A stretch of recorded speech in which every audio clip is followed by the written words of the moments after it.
Hey, everybody, welcome back to another episode of Cash Flow Positive. I'm your host, Kenny Bedwell, and I have a very special guest, a very seasoned real estate investor that's been doing it for literally over 21 years. He's a good friend of mine. I've been following him for a while now, for a few years. He's also used STR insights. He's seen my journey too. But man, oh man, does he have really good experience. And I'm super excited to bring him on here because this guy has flipped over 2,000 homes over the past 21 years. And he knows all about creative financing. He's used it. He's going to share some experiences and some stories with STRs and non-STRs. It's just all around a good conversation. It's going to be helpful. And so my good friend Brandon Thompson, I'm going to have him hop on in a second. But why I want you to pay attention to this guy, besides all the experience and the experience that he has, is he knows the short-term rental market and he knows when to pivot. And I think that's a very valuable lesson I want you to pay attention to. So without further ado, Brandon, tell us more about yourself. Yeah. I'm basically been a veteran of single family residential homes for 21 years now and started at 20 years old. I am, or 21, I guess, something like that. I'm about to be 43 this summer.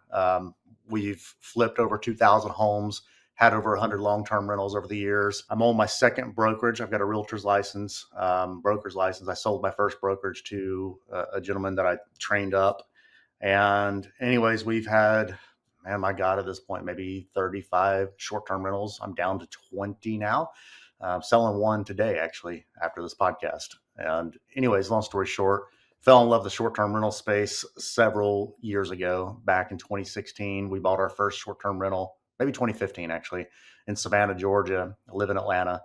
And that was a great spot for us because that's where my wife and I didn't have a lot of money when we got married, and we bought a property there and fell in love with it. But we just don't want to pay the mortgage, and Airbnb was coming around, and we started gravitating towards, let's just see how that goes, back before really anybody knew what that was all about. But yeah, we've dabbled in the short-term rental space. We own a STR Wealth Brokers as a brokerage that specializes in short-term rentals and working with investors in Atlanta, coastal Georgia, and North Georgia. And also, I've got a property management company, which is my brand. We're not really advertising for property management, but if referrals come to us and they're luxury homes and we can underwrite them, they will make money, we'll take them on if they make sense. So that's pretty much it. We also we do hard money lending and stuff. Anything you think of in the residential short-term rental or building or flipping, anything you can ever think of doing, we've done, including creative financing. And I think that's what this episode is about. So that's it. That's a lot of stuff, man. That's awesome. Okay, so one question I do have that perked my ears. So you had 35 short-term rentals. You're down to 21 or something like that is what you said. Why are you getting rid of short-term rentals? Well, I posted on it yesterday. Residential. Hold up, let me pull it up. No, I'm just kidding. I'm kidding. Go ahead. Residential real estate investors, they came into the space in 2020, or maybe really 2021. Came into the space in the masses, man. And I own properties for several years in Savannah and Atlanta and North Georgia, South Carolina, Gulf Shores. And then when the cheap money came in post-COVID, pretty much everybody and their brother decided, hey, let's just go get into the space because other people were succeeding. They saw it online and they thought, hey, we could do it too. So a lot of people got in, saturated a lot of markets that I was in. And I was looking at the return on equity. I did something right. I bought value add properties and I remodeled them from back in the day when I bought my first one in Savannah, Georgia with the Victorian. Yep. We sold that back in 2021, pulled $250,000 profit on it. And just looking at the return on equity, when you're making I don't even know if that's a word, but abysmal or dismal returns there, and you can pull the equity out and see that you can make so much more. Hell, you can make more in the bank, maybe put it in like a wealth fund account and make 5%. It's just not worth it anymore. So we're I wouldn't say we're exiting the space. I love the space. I'm actually looking at some cool stuff we can talk about later, but we're exiting the space from traditional homes and maybe going into more experiential getaways or resorts and stuff like that is what we're looking into. We're actually looking at a place in Italy soon, which would be Hmm. an 18 unit or building town that we could convert into a really cool spot. So anyways, long story short, I got out, I'm selling off. I'm not getting out of the business, but I'm selling off a lot of properties that make no money, very little money, or, I do lose money. And out of 20 properties, we're keeping probably four, maybe five. I think we're going to keep five that we really love that vacation. So we bought the end with this in this question and with his answer. We bought a lot of properties just to make money. We underwrote them well, but we honestly, I didn't realize at the time the masses that were coming in. We all knew that it was coming in, but many areas, Gatlinburg, North Georgia, Blue Ridge, LJ, not all of North Georgia. There's other markets that kill it right now. They just got so saturated. I'm just over it. I'm like, first of all, this sounds terrible because I know it's a short-term rental friendly, host friendly podcast, but it ain't worth the work. It's not worth the work. You're working your ass off. Pardon Yeah. me, I don't know if I can cuss here. I know you guys cuss on the other podcast. Um, but No, but yeah, go ahead. yeah, man. I mean, it's just not worth the work when you're working and you're answering questions and entitled people staying in your homes and you're making no money.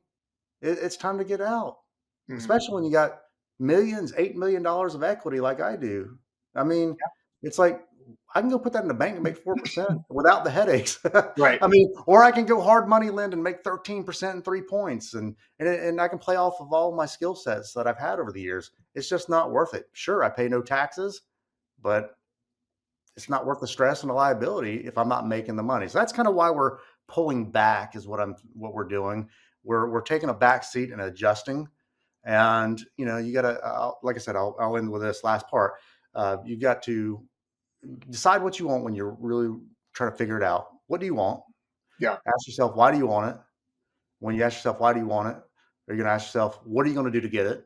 And then when you get there, you're gonna measure the results.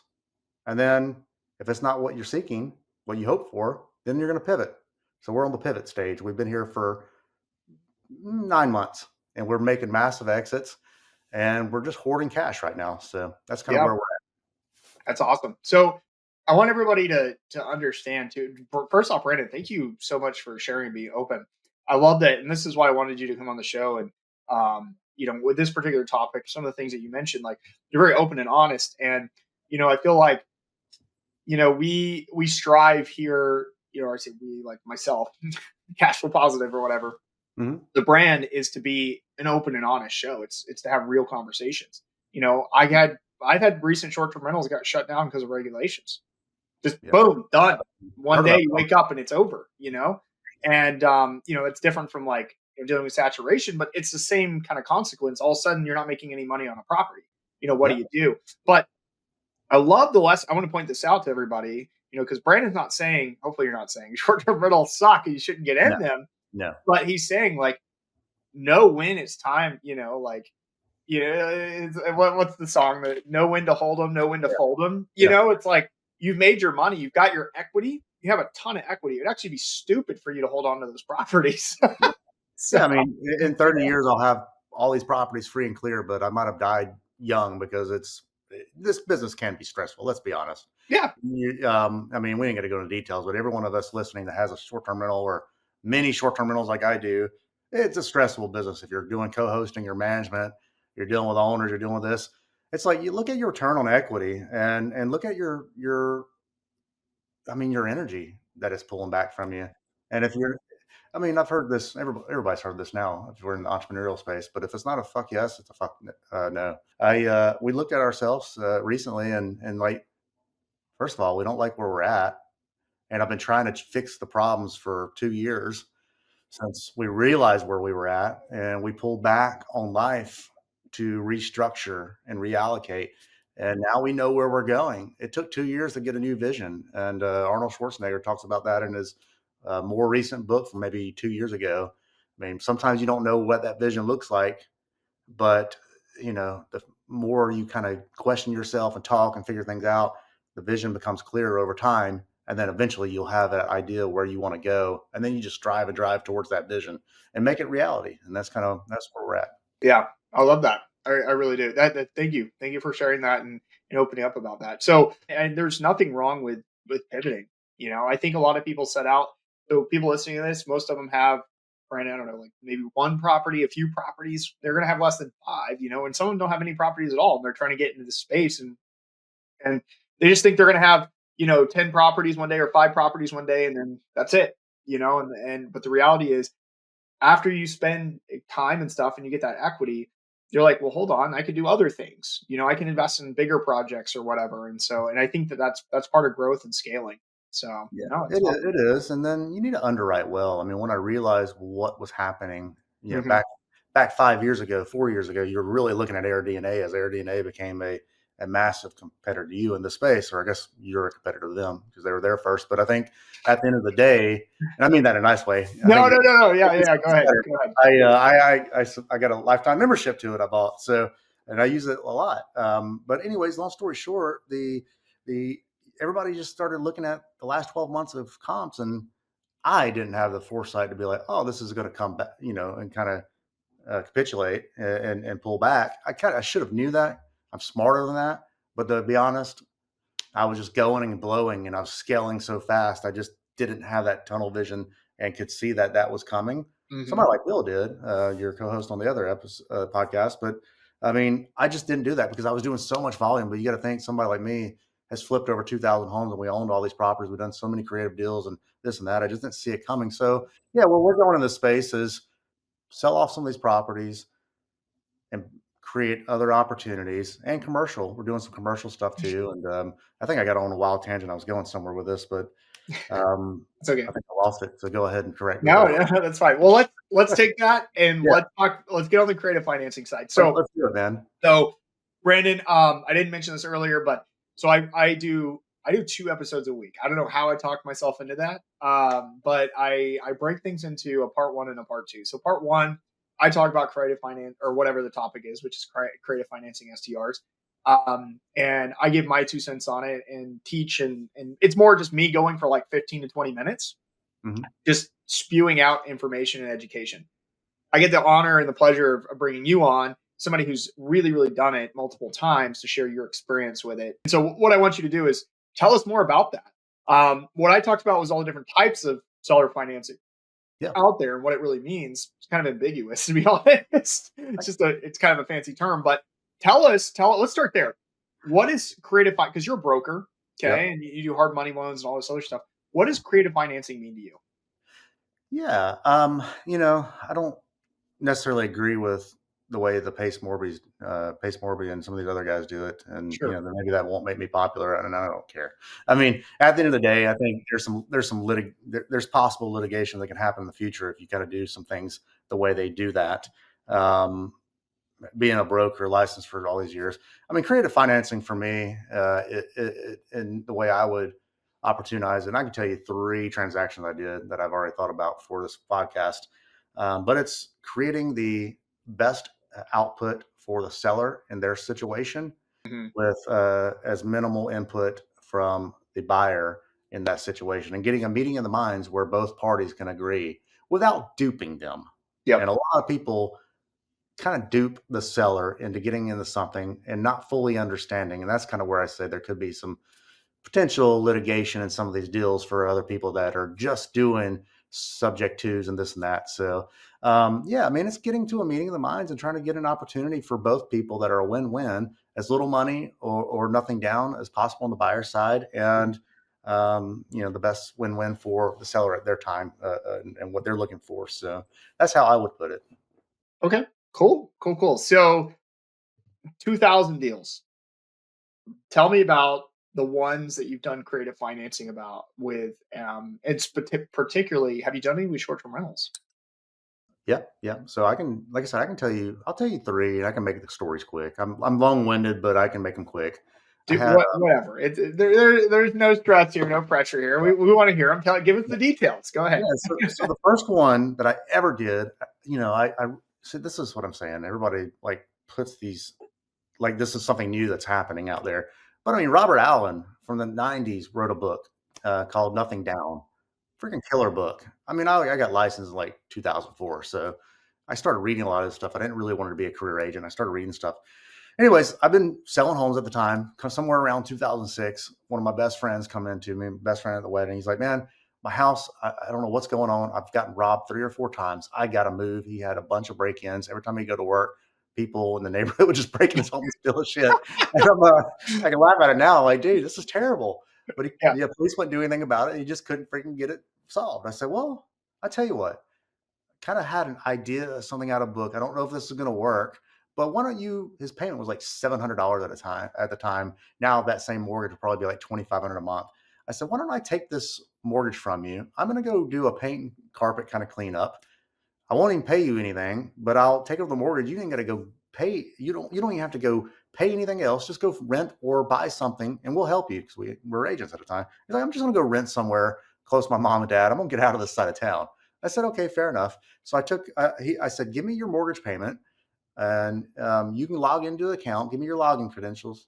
Well, actually, it was pre 2008. It really wasn't that online. I think I had to still mail checks out. But I said, anytime you won't call the 1-800 number, basically, I'll pay it. And, we're going to rent it out after remodeling it. And then as appreciation comes up, I will sell it and profit, pay your mortgage off, and I'll keep you in the loop the whole time. So it's a relationship game.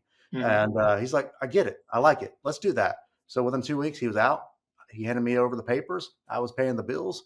Of course, I cleaned it up, rented it out for $950 a month at the time.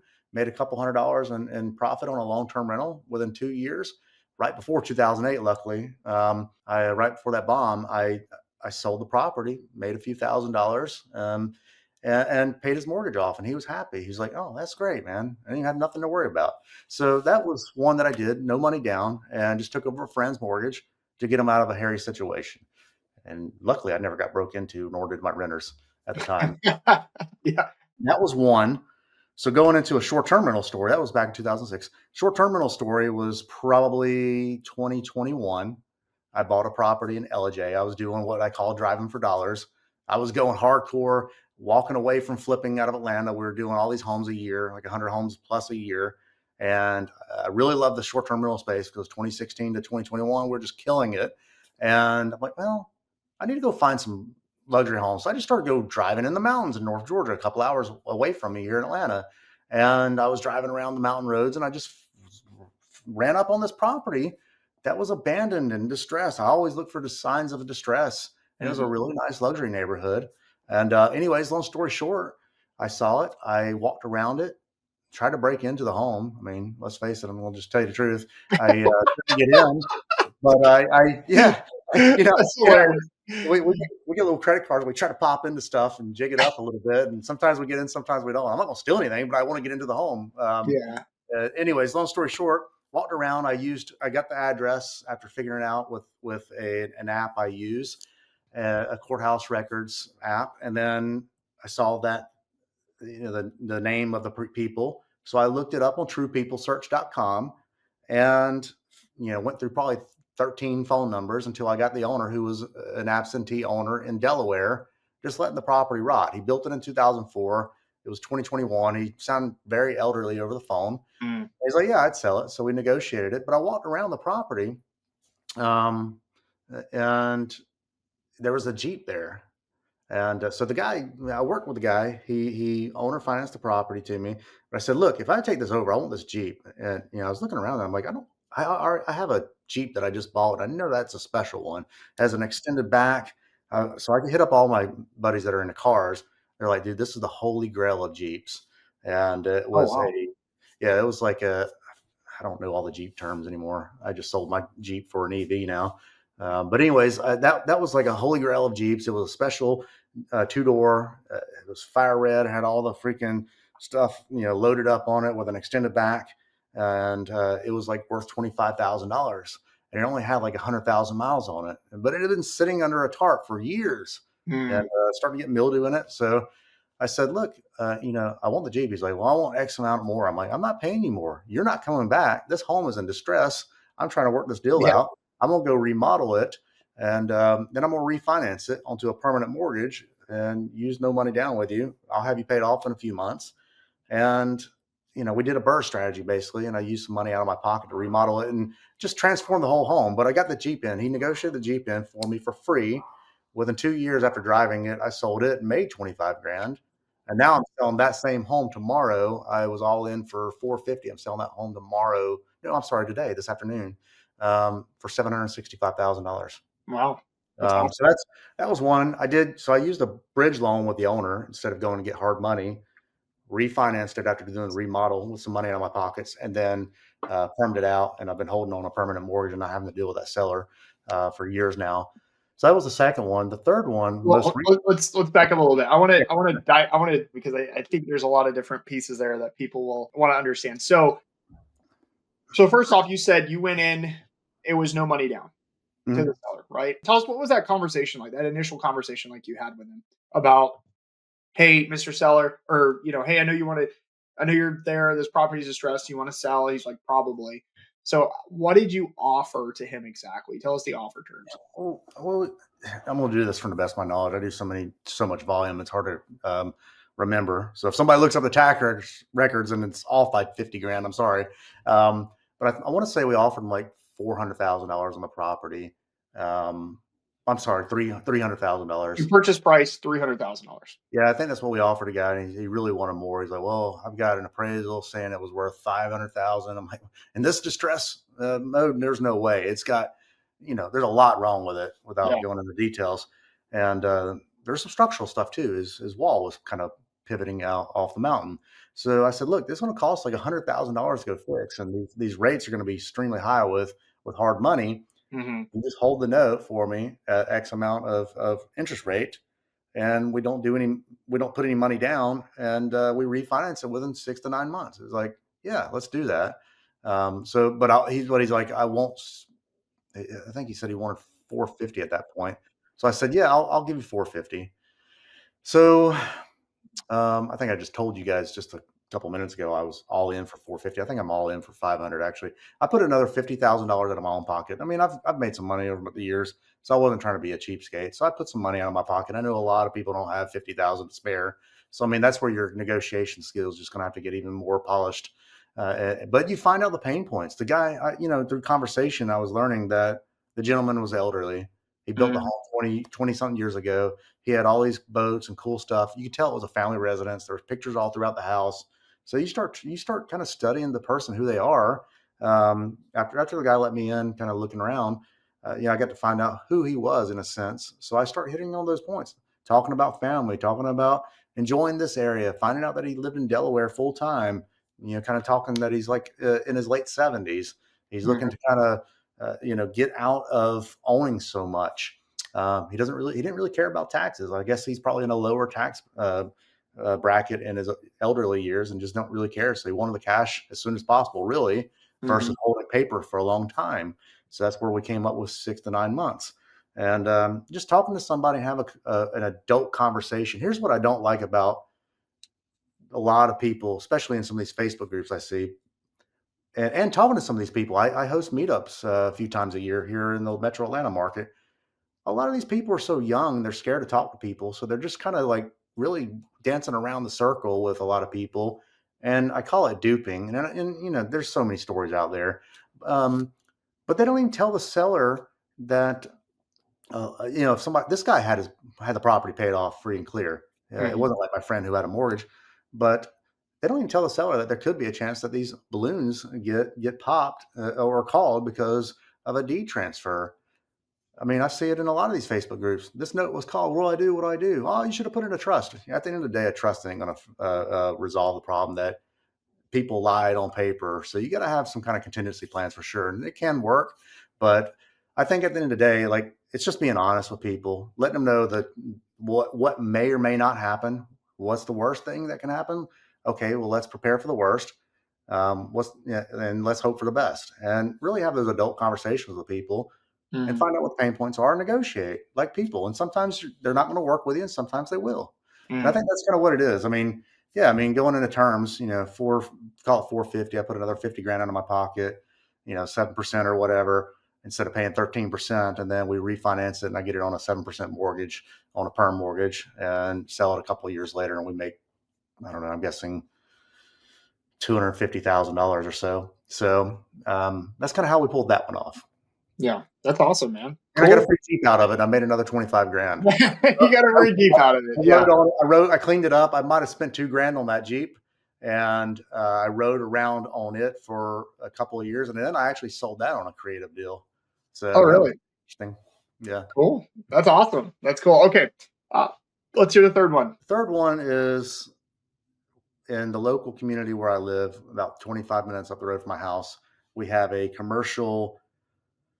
There was a tire shop. So a friend of mine found a tire shop and called me up and said, "Hey, Brandon, do you want to go into this tire business with me?" I'm like, "I know nothing about tire businesses, Yeah. but I would love to own a business, get some P&Ls from the owner."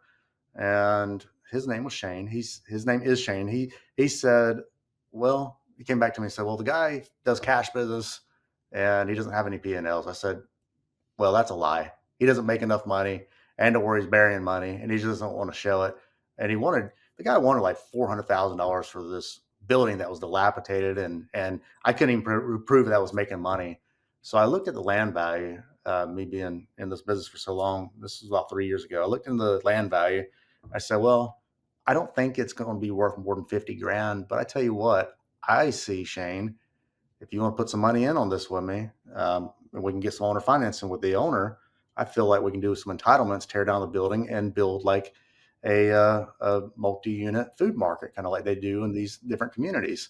And our town is thriving. We got 5,000 people coming here in demographic studies over the next couple of years and stuff. And apartments all this stuff is going up all over the place. Whole Foods coming in, and he's like, "Yeah, that sounds cool." So he went back to the guy, said, "Look, can you take this?" Basically me probing him and telling him to say all this. You take $150,000. We're going to give you $100,000 more than we feel like it's worth, because the business is not worth anything and the building is not worth anything, but the lot, we like where it's at. We knew in the back of our head that that property was right in downtown in the hottest area with new restaurants coming in, amphitheater, and all of that. And then they're building an 18-mile green belt, $1 million a mile, right there in front of this building, right where we're building it. We're building it now. And long story short, we started negotiating with the owner, and he was very difficult, but we got him to $150,000, no money up front, $50,000 in 6 months, 50,000 6 months from there, 50,000 6 months from there. So we took over the paper. We started working on the entitlements, tearing down the building, and the guy's probably freaking out in the process because he ain't got no money yet. But then in 6 months, we give him $50,000, and it bought us time while we did entitlements. So 3 years later, we're building the structure now. We're building a shipping container food market. We've already paid this guy off. It bought us time to kind of work through the entitlements, make sure that everything was good. Worst case scenario, we just give the guy the property back with all that stuff. And, that would have been bad because we tore the building down. And anyways, he's like, "All right, I got some containers." Yeah. Yeah. But anyways, dude, we're going to be in this property for like $1.5 million. It's going to be like a $6 million valuation, man. This thing we're going to be in it for $1.5 million, pulling in $500,000 in rents out of like 12 units, and Cam pays for all the operating expenses. So, I mean, think about those numbers. And Yeah. that's better than an STR today's time, unless you find something in STR Insights, which I found some of those deals. Thank you. You helped me make $200,000 in North Carolina using your software, your SaaS company. But anyways, yeah, man, I mean, that worked out. I don't do creative deals all the time, but when it's something that I am trying to figure out, or I don't want to put a lot of money into because it scares me or whatever, I'm not the guy that's trying to go do creative deals just to have 1 million pieces of real estate under my belt. I mean, your partner on your other podcast, Bill, I mean, he's built a multi-million-dollar real estate portfolio and didn't do any of that stuff. And he went slow, and he has very few units, and that's how you do it. And so I learned a couple of years ago, like, dude, I just don't want to do volume anymore. And I'm not really looking to put 1 million properties under my belt like I used to in my 20s and 30s. I'll be 43 this summer. I'm trying to slow down, man, but I'm trying to get richer. And that's kind of where I'm at. So, but yeah, those creative deals are awesome when you pull them off, man. They're really fun. And that property right there is going to, I brought some friends and another guy in, and we're going to probably make about $1 million a piece on it, and we'll sell it probably. We'll have it finished in about 4 months, and we'll probably sell it within the next 2 years and get our capital back and make $1 million off of it each or Yeah. more. We did bring in some private capital too, but yeah, that's kind of that one. Thank you. Thank you for sharing those. So I want to transition and talk to you about focus. So creative financing, what we're seeing with creative financing going on, and then the short-term rental space. So I think at the beginning of this, before we hit record, I was telling you about how I was talking to some guy who's like a creative financing guy. He's like, "Oh, we only find creative financing deal," and I Mm-hmm. was like, "Well, tell me about one that you have. That's a Yeah. success." And he said he got one in Broken Bow for 950. He put, I think he was all in at like $37,000. I think he added some cash to add some things to the property, but he's all in at $37,000. And he's like talking about this is super great. It's like a 100% return or whatever, all this great stuff. And I'm like, okay, cool. How much though is the property generating in revenue? And it's grossing $123,000 with cleaning fees. So I start like running the P&L in my head, and I'm like, you're not actually making any money. Yeah. You know what I mean? Like sure, you have like I think he assumed someone's mortgage, Yeah. like a low mortgage, and they're probably like 3 or 4%. So there's a slight more mortgage payment, and then you still have your cleaning fees, you still have all your other expenses, your taxes, the maintenance, all those other things of that property. I mean, when it comes down to it, you're making just a little bit of money, and you also that property isn't actually worth 950. Yeah. No, So what are your thoughts on things like that going on in this industry and what we see people doing? man, dude. I mean, this is where people are just gonna have to make mistakes. To be honest with you, I've made too many mistakes over 27 years. I mean, I lost everything in 2008. I don't know if you know that, but I went bankrupt. I mean, I made a lot of mistakes. That's Yeah. another story for another day. But yeah, I mean, here's the thing: slow and steady wins the race. Trying to get a deal just to get a deal is going to fuck you in the ass. I mean, I mean, Yeah. I've done that. I've bought those properties. I've got I went crazy during that 2019 to 2023 mark, Mhm. and a lot of them. Thank God for your company. A lot of them, I was just going off of the 12-month prior period in Air DNA, and I wasn't market conscious. I'm like, oh, this is just in my backyard. Let's just buy everything we can. That was a good deal. Even though I got equity in these homes, I mean, I probably got $300,000 to $400,000 equity in every one of these homes. I'm losing money or breaking even. So I mean, to get a deal just to get a deal, it doesn't work anymore. You got Mm. to study these out. The last 3 to 4 properties I bought, I did use STR Insights. I looked up, oh my God, everybody's freaking out about North Georgia, Blue Ridge, LJ. This is a shit market. If you buy right, maybe you can make it happen, and or you upgrade them and you make them really super nice. But you're pricing each other into the basement, and every 2 to 3 years, when you have done an upgrade, you got to redo more upgrades just to stay competitive. And then everybody else does the same thing, putting in a Yeah. putting green, putting in a swimming pool. So, Yep. what are some other markets that are near me that make sense? Mhm. Helen, Georgia, Dahlonega, Georgia, Hallmark Town, where they make movies. You got Helen, Georgia, it's a small little, almost like Gatlinburg, like a Bavarian town. So I bought a property using the software. I got it for $400,000. It made me $100,000 last year. Mm. Dude, I bought a property in Ocean Isle Beach, North Carolina. I actually consulted with you on that. I think maybe you showed it to me. I don't know. I know we talked about it. I know what you're talking about. Yeah. Yeah. Yeah. Yeah. I got it at the last time before they did a $300,000 price increase, and we were going to turn it into a short term rental. By the time we got it built, the realtor called in and said, "Look, these are all going for 1.3. Can I list it?" I'm like, "Well, if I can, after commissions make 200 grand. Yeah, let's do it."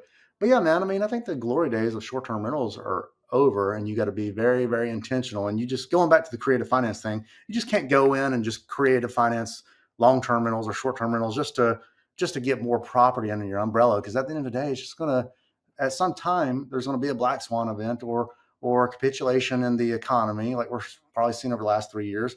People are not going to pay. Things are going to get really crazy. The owners, if you got paper being held by them with very little money down and things freak out, they could say that there were some lies in there if you didn't do everything up on the up and up. I think it's crazy, but underwriting is key, and finding those right markets is key, and having the right amenities is key. I don't know if that answers your question. I'm No, going no, like, it does. It does. I think one thing you said it a couple times without like saying it is even the properties that you did that with, you still had equity. value adds. Yeah. I bought Exactly. Like, they were value adds. Like, sure, you create it, finance it, and sure, it didn't necessarily over time, like, it's, maybe it's location and the amount of saturation and competition coming in the market, it just no longer cash flows. But then you have equity, you have an exit plan. When I yeah. see these, like, people like buying these like 900, like the Broken Bow example, Mhm. he has no equity.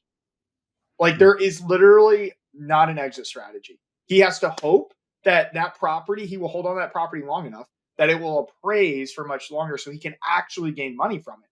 And these people are doing cost segregation studies on these houses. They're doing bonus depreciation, meaning if they sell that property and they don't 1031 it, then they have to pay recapture. Yeah. It's very risky because the bet is on it cash flowing and it just like working out. But Yeah. like you said, a black swan event, I love that. Something hits or just more competition, and you're not all of a sudden you're losing money on it. You have no exit. You're going to Yeah. lose money. Yeah, So it's true, man. I mean, you just got to be really, really careful. That's what I see in these young people, man. And I was there.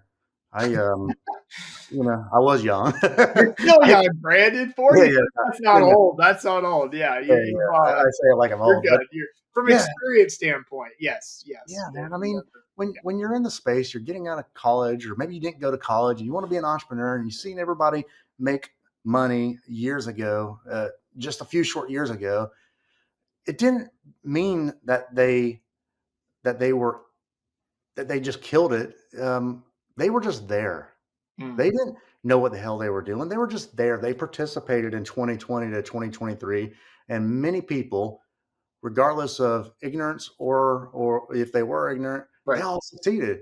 But in a normal market, there's 2 to 3% appreciation a year, um, and if you overbuy in a saturated area and pay peak pricing or peak evaluation, and a market rescinds a little bit and or black swan event hits, and then maybe that area gets saturated. I mean, the incomes are going to capitulate, and people are going to be pricing each other into the basement. I think at the end of the day, you just got to be really careful. And then I don't recommend. I'll be honest with you. I'm not saying you can't. I don't recommend creative financing on short-term rentals in saturated markets. I would go into a no-known town like an Ocean Isle Beach, North Carolina, if you could pull something off like that. Well, some those homes, it was really an underdeveloped island with a lot of older homes from the 90s and 2000s, and maybe even older from the 70s. And then a builder starts building out there, but nobody even had heard of it unless you're in that regional area.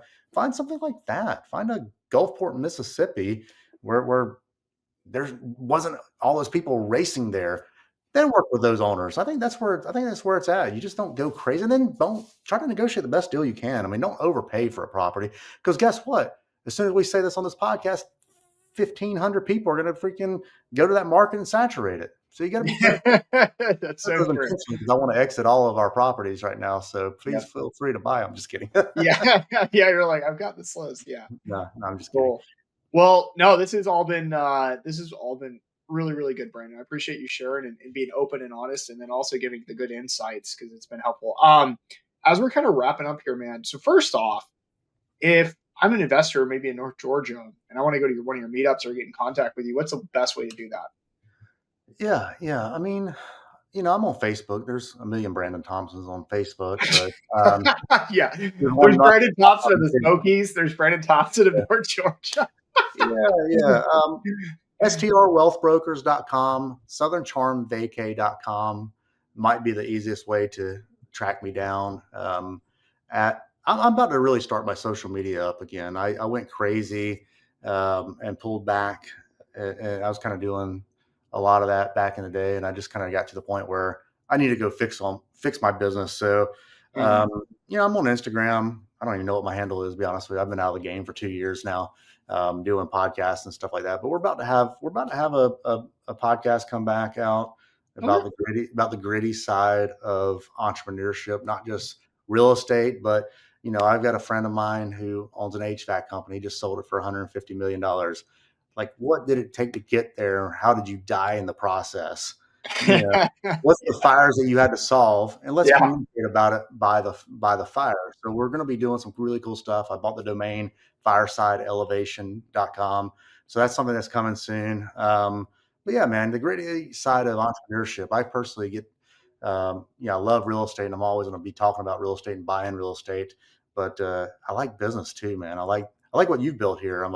I remember you and Gatlinburg pulling this together, and it was all numbers and spreadsheets, and it Yeah. was really really cool to see the evolution of how this thing pulled together. I like seeing what Bill did back originally when I met him, and I went to the Smith Lake House and Gulf Shores, and seeing what he's pulled off now. Like, you died in the process to get there. I mean, that shit ain't easy, and you're Mhm. probably constantly struggling. But everybody on social media always wants to talk about the easy and how they succeeded and all the numbers, and they hide all the details. We're going to try to pull out all the details and grittiness and try to figure out what that is. But yeah, fireside elevation, and then fastest way to contact me is those 3 websites. I don't just find my face here on these other channels as well. But yeah, we're going to be broadcasting. I'm just not really promoting anything right now, other than that, Sure. our brokerage. All right. So Well, I follow if you're find Brandon, follow him. You can go to strwealthbrokers.com. But stay tuned. Brandon is gonna have some stuff coming out soon, and I'm sure it's gonna be great. I'll be definitely listening to it and watching it, Brandon. So, yeah, yeah, um, absolutely. well, Brandon, hey man, I really appreciate you being on here, being open, honest, sharing the good, the bad, the ugly, and letting us know how it really is out there, and giving us a really good 2 cents. We want to be smart and wise. I like that. Slow and steady wins the race. Yeah, Even then, I mean, if I look back at like my real estate investing journey, think what yeah, slow and steady wins the race for sure. But I mean, it really wasn't that long ago, where when I started, and then how things have progressed. And I think people get too impatient, with yeah, the process. So yeah. I love that insights, man. Yeah, I mean, to the last thing I'll say is I'm personally trying to pivot away from houses. I'll always buy a home, but we're looking at resorts in Europe right now, and places where we can drive wealthy Americans and wealthy Europeans to, and create an experience, like a boutique experience. Mhm. Wine tasting rooms and cheese tastings, and we were looking at some cool stuff right now. So I don't know if we'll pull it off. I'm going in May to Italy to go look at a few properties, but we got some stuff. My wife and I, we may leave the country 6 months a year, stay here in Atlanta, and stay there 6 months a year. So That's uh, cool. yeah, That's awesome. I'm empty nester, man, in about a It, year. So why yeah, not? I know. You had to want, yeah, that's crazy. That is crazy. Because I think when I first met you, you had like a one of your daughters was just starting high school or something. So Well, that's awesome. I do want to promote you though, man. I know it's your own podcast, but your software has made me a lot of money, so I Thank appreciate it. you. We've done really well with it. If you really kind of dig into the details, and that's what that allows you to do. And I definitely recommend STR Insights for not only buying houses, but studying the areas where you can look for boutique hotels and commercial projects that can definitely succeed in 2025 and beyond. I really appreciate that. I'm glad it helped you. Yeah, Oh, that's always in the back of my mind. Like I'm like, I hope this is helping people. so, yeah. so anyway, cool, man. Well, hey, thank you so much for being on here, and I hope everyone has enjoyed listening to this episode. And I'll see you in the next episode of Cash Flow Positive.